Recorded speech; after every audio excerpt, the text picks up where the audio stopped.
What is happening at Juventus? Juventus have found themselves in a bit of trouble recently in the latest of an ongoing saga that started a year ago when the club's offices were raided by police. More on that on our previous video, which is linked below. An update on the story is that Juventus have just been docked 15 points in Serie A. The club stands accused of transfer irregularities. These irregularities are usually swap deals or where little money has changed hands, but the club drew an accounting benefit. It's called amortization, which is the process of spreading repayment of a loan or cost of an intangible asset over a specific time frame. Don't worry, I'll go into more detail as to how that relates into football, but this is usually set over a number of months or years depending on the conditions set by bank copyright agencies. It's mostly used for trademarks and things like that. Amortization will often incur interest payments set at the discretion of the lender. But how does this relate to football?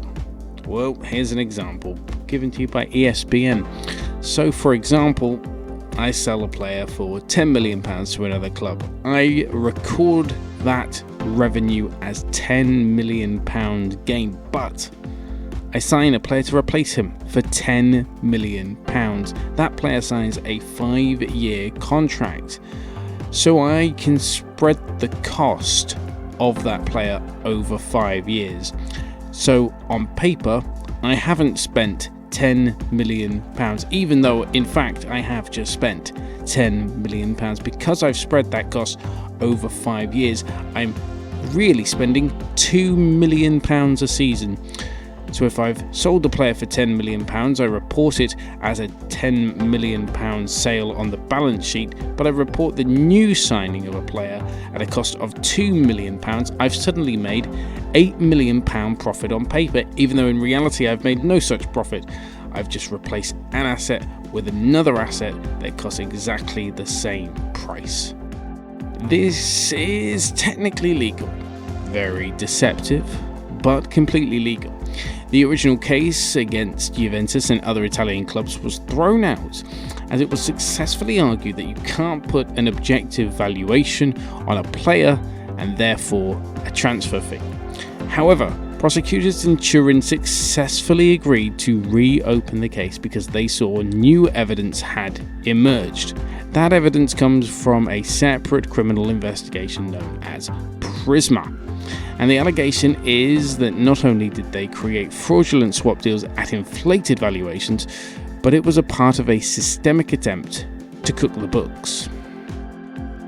It is important to remember that this is a criminal investigation because Juventus are a publicly traded company with strict reporting requirements for the stock exchange. The club is essentially being accused of accounting fraud, something that they and former club chairman Andrea Agnelli deny.